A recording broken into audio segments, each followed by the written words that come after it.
दिन पहले शुक्रवार 22 जून वर्ल्ड वाइड टीम खेल के बाद एक साथ इकट्ठा हुई।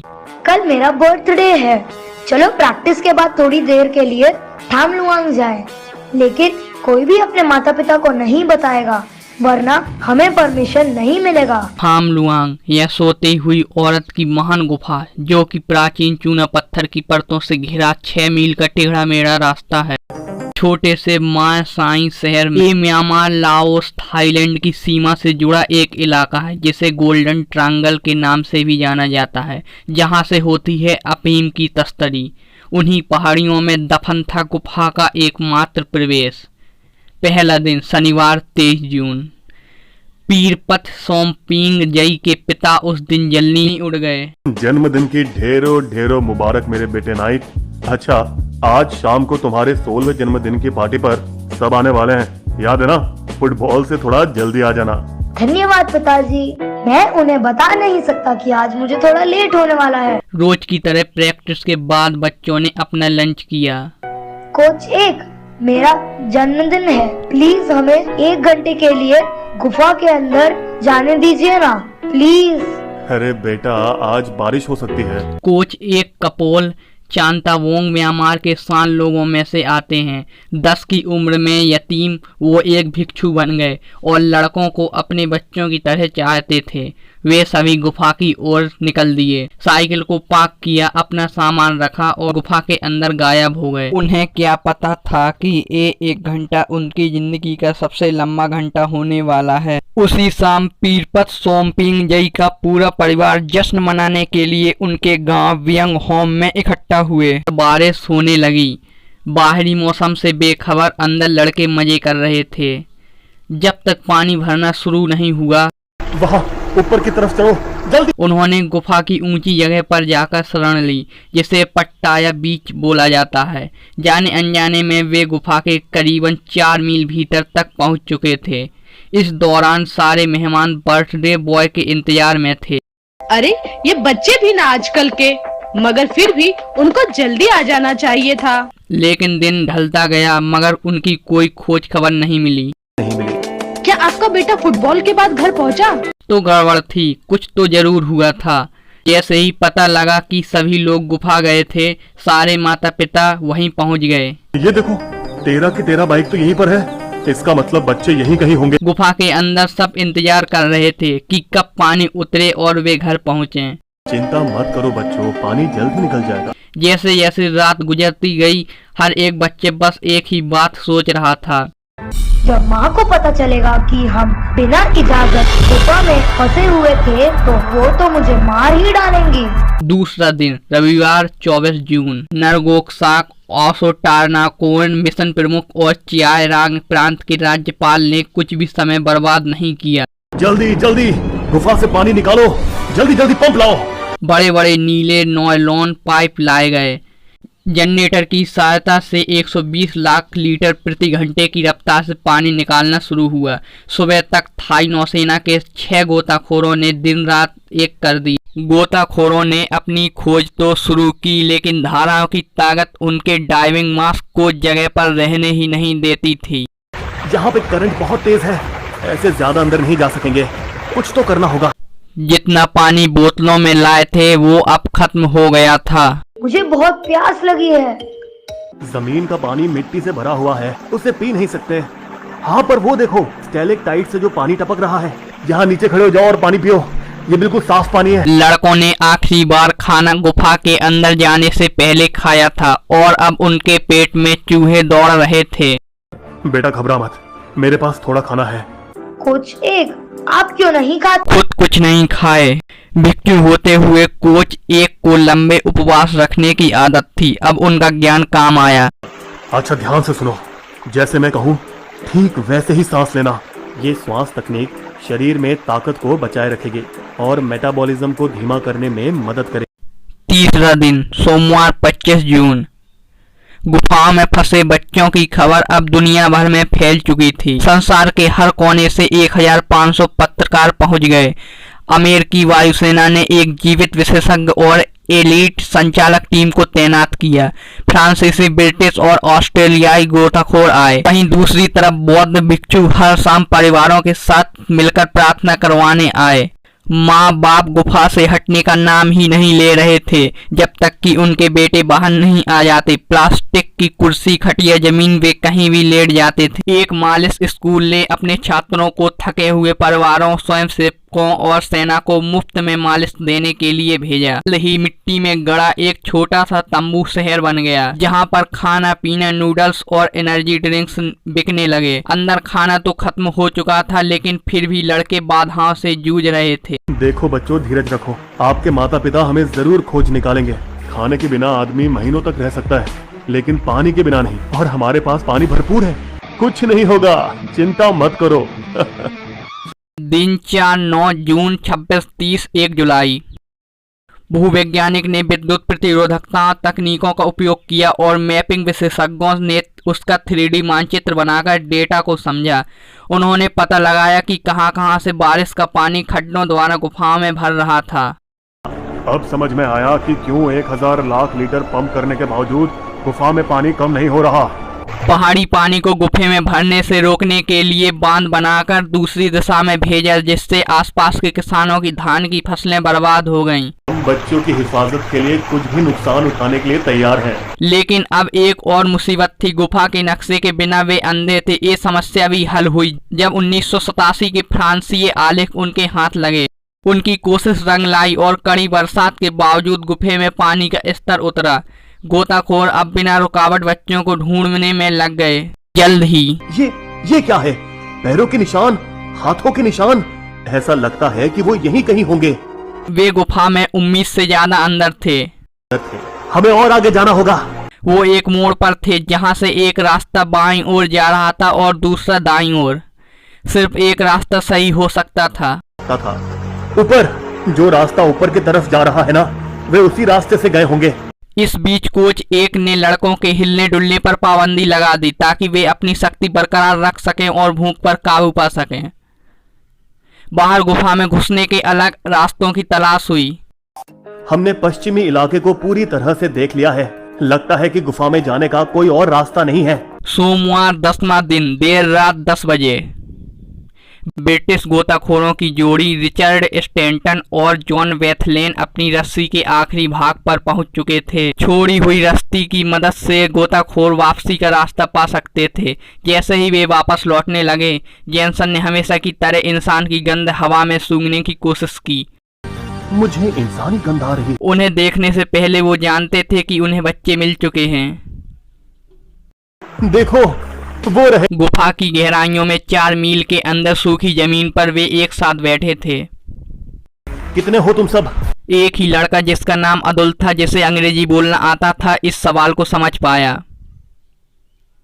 13। सबने मिलकर इतने दिनों बाद कुछ खाया। प्रोटीन शेक, उच्च कैलोरी जेल, दवाइयाँ, एंटीबायोटिक और ठंडी से बचने के लिए कंबल।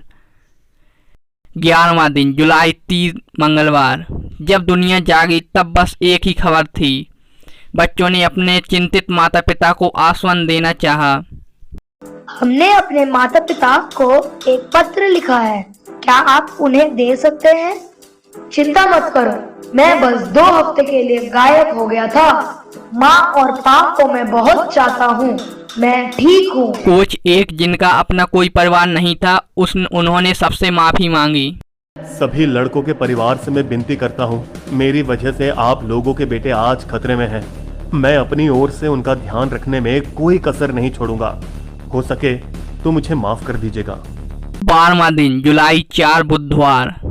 बच्चों के एक साथ थाई नौसेना की झील गोताखोरों की टीम और एक डॉक्टर जुड़ गए। बाहर से यहाँ पहुँचने में पूरे 6 घंटे लगे। डॉक्टर पाक लोहर नसून, डॉक्टर ड्राइवर, थाईलैंड में लोकप्रिय हो गए। जब नौसेना ने उनका गुफा के अंदर बच्चों के घावों का इलाज करते हुए वीडियो बनाया। कई रातों तक वो बच्चों के साथ रहे और वे गुफा छोड़ने वाले आखिरी व्यक्ति बने। देखो, तुम्हें और तंदुरुस्त बनना होगा। शायद तुम्हें कुछ दिन और अंदर रहना पड़े, या शायद यहाँ से तैरते हुए निकलना पड़े। बाहर बारिश रुकने का नाम ही नहीं ले रही थी और पूर्वानुमान भी खराब था। सर, बाढ़ आ सकती है। और गुफा में पानी फिर से भर सकता है। इस माहौल में उनकी पूरी मेहनत फिजूल हो सकती थी। 11.5 करोड़ लीटर पानी निकालने के बावजूद अभी भी काफी पानी बाकी था। अगर ऐसा होता है तो बारिश के मौसम खत्म होने तक लड़कों को अंदर ही रहना पड़ेगा। लेकिन बस कुछ ही समय में वो विकल्प भी खत्म हो गया। जैसे ही ज्यादा लोग लड़कों के साथ रहने लगे वैसे ही गुफा में ऑक्सीजन कम होने लगी। 15% मतलब खतरा, क्योंकि सेफ जोन 21% है। बर्फीला पानी 18 डिग्री सेंटीग्रेड का था, जिससे मिट्टी की वजह से ज्यादा कुछ दिखाई भी नहीं दे रहा था, लेकिन इसके अलावा कोई और चारा भी नहीं था। अब ज्यादा देर रुक नहीं सकते, हमें तैर कर निकलना ही। 13वां दिन जुलाई 5 गुरुवार। बाहर कई तरह की चर्चाएं चल रही थीं, ये भी कि कैसे गुफा में ऑक्सीजन पाइप डालकर हवा भरें। इस बीच लड़कों को बचाने की योजना शुरू हुई। रस्सी तो पहले से ही बिछाई गई थी। यहाँ और यहाँ सबसे ज्यादा कठिन मोड़ है। तैरने के लिए लड़कों को पानी में छलांग मारकर पानी के अंदर से होते हुए पतले से रास्ते से गुजरना होगा। छोटी सी जमीन पर एक कठिन यू टर्न करके उन्हें फिर से इसी को दोहराना होगा। चौक पॉइंट सिर्फ 2 फीट चौड़ा था, जहां गोताखोर सिर्फ एक के पीछे एक जा सकते थे। रिटायर्ड नौसेना सील गोताखोर समन कुरान ने बचाव पथ पर सुरक्षा के लिए ऑक्सीजन सिलेंडर रखने की जिम्मेदारी ली। अंदर एकल पोल ने लड़कों को दिमागी तौर पर सकारात्मक सोच के साथ तैयार किया। बच्चों, ये सोचो जब आप यहाँ से निकल जाओगे ना तो सबसे पहले क्या करोगे। लड़कों को गुफा में जाने की इजाजत देने के लिए शुरुआत में उसे भला बुरा कहा, लेकिन बाद में उन्हें लड़कों को बचाए रखने के लिए सराहा गया। हमें खुशी है कि कोच एक लड़कों के साथ अंदर है, वो उनका ख्याल रखेंगे। कोच एक के माफीनामे पर सबने मिलकर जवाब दिया। तो दोषी मत ठहराइए। उन्होंने अपने बच्चों को भी खत में लिखा, बच्चों, हम तुम्हारे बाहर आने पर गुस्सा नहीं होंगे। 14वां दिन जुलाई 6। रिटायर्ड थाई नौसेना समरन कुरान काफी समय से पानी के नीचे थे। ये एक तंग मोड़ है, मुझे टैंक सही जगह पर रखना। पतली गली में इतना बड़ा सिलेंडर रखना जोखिम हो सकता था। अगर मैं इसे यहाँ रखता हूँ तो ये किसी के सिर पर टकरा सकता है। अगर मैं इसे यहाँ डालूं तो इमरजेंसी में इतनी गहराई तक पहुँचने में दिक्कत हो सकती है। सही स्थान खोजने में उन्हें ये अंदाजा नहीं रहा कि टैंक से ऑक्सीजन निकलती जा रही है। जैसे ही उन्होंने आखिरी टैंक लगाया, उनको धुंधलापन महसूस हुआ। मुझे हवा की जरूरत है अभी। लेकिन बहुत देर हो चुकी थी। उनकी मौत इस बेमिसाल मिशन का एकमात्र कलंक थी। 15वां दिन शनिवार 7 जुलाई। दुर्घटना से सब हिल गए। ओसोट टानाकोर ने वक्त का सहारा लेने की कोशिश की। लड़के गोता लगाने के लिए अब तक बहुत कमजोर हैं। गुफा से वैकल्पिक तरीके खोजने के लिए ठोस प्रयास किए जा रहे थे। ऊपर से 15 दिनों में 400 से अधिक गड्ढे खोदे गए, कई तो 1000 फुट के। दुर्भाग्य गुफा अंदर से सतह की नकल कर रहा था। जहां जमीन नीचे जा रही थी वहीं गुफा भी नीचे जा रही थी। एक गाड़ी की दुर्घटना के बाद जब 6 लोग घायल हुए तब प्रयास को बंद कर दिया गया। फैसला किया गया कि लड़कों को पानी द्वारा ही बाहर आना होगा, लेकिन उनमें से कोई भी तैरना नहीं जानता था। इसलिए लड़कों, हमें आप सबको सुलाना होगा ताकि आप पानी में घबराए ना। हमें आप सबकी सहमति चाहिए। आप में से हर एक के साथ 3 गोताखोर तैराकी होंगे और रास्ते में सहायता के लिए और डाइवर्स रहेंगे। हम सभी पेशेवर गोताखोर हैं जो दुनिया के कोने कोने से तुम्हारी मदद करने आए हैं। आपको हम पर भरोसा करना होगा। 16वां दिन रविवार 8 जुलाई। ओसोट टानाकोन ने इस बात को आत्मविश्वास के साथ दुनिया में ऐलान कर दिया, लेकिन वे जानते थे कि ये जोखिम भरी योजना है। आज डी-डे है। कई बार बचाव मिशन प्रैक्टिस करने के बाद 13 अंतर्राष्ट्रीय गोताखोर और 5 थाई जवान चल पड़े। अंदर लड़के एक और बड़ा मुद्दा तय कर रहे थे। पहले कौन 4 बाहर जाएंगे? शायद जिसे तैरना सबसे अच्छा आता होगा, जो सबसे तंदुरुस्त है। कुछ सोच विचार के बाद उन्होंने अपना फैसला लिया। जो लोग सबसे दूर रहते हैं उन्हें पहले बाहर जाना चाहिए। लड़कों को बेहोश किया गया और जल्दी ही वो गहरी नींद में सो गए। कोई याद नहीं रख पाएगा कि वे गुफा में कैसे निकले। वे ऑक्सीजन मास्क से सांस लेते हुए अपनी गर्दन पर फ्लोट रखे एक लपटे हुए योगा मैट की तरह बंधे हुए थे। ऑक्सीजन सिलेंडर गोताखोरों के साथ ही पकड़े हुए थे, जो कि सफर के हर एक पल में उनके साथ थे। एक सील कमांडर सेंटर चैम्बर 3 नामक प्रवेश द्वार के मुंह से 300 मीटर पहले स्थापित किया गया। चैम्बर 3 तक पहुंचने के लिए पहले 4 लड़कों ने 4 घंटे का समय लगाया। लड़कों को वहां से पहुंचाने की खबर मिली। वे बाहर है, सब सुरक्षित है। सब खुशी के मारे फूले नहीं समा रहे थे। इसके बाद लड़कों ने आराम किया और उनकी मेडिकल जांच की गई। क्या आप बाहर तक चल के जा सकते हो? हाँ, आप सब बाहर आए लड़कों को देख सकते हैं। उन्हें हेलीकॉप्टर से चियान राय प्रचानु को अस्पताल में ले जाया जा रहा है। चलिए हम माता पिता में से किसी एक के पास जाते हैं। आप लोगों को अपने बेटों से मिलने की इजाजत क्यों नहीं दी जा रही? वे कमजोर हैं और उन्हें कहीं हमसे अनजाने में इन्फेक्शन ना लग जाए। अस्पताल में चारों लड़कों के लिए एक पूरी मंजिल खाली कर दी गई। हमें उन्हें केवल रोग और फेफड़े की इन्फेक्शन के लिए जांच करनी है। और हाइपोथर्मिया जो पानी में ज्यादा समय तक रहने से होता है, इससे शरीर का तापमान बहुत कम हो जाता है। दिन 17, 18 सोमवार, मंगल, जुलाई 9 और 10। एक दिन के आराम के बाद गोताखोर 4 और लड़कों को और उसके साथ दूसरे दिन आखिरी 4 और कोच को एक साथ लाने में कामयाब रहे। अंत में 3 नौसेना के जवान और डॉक्टर बाहर आए। लड़कों का 2 किलो वजन कम हो गया था। पहले आसानी से हजम करने वाले खाने दिए गए। रोटी, पतला दलिया और कुछ चॉकलेट। बच्चों के माता पिता को सुरक्षात्मक सूट पहनना पड़ा और सावधानी की वजह से 2 मीटर दूर खड़े रहना पड़ा।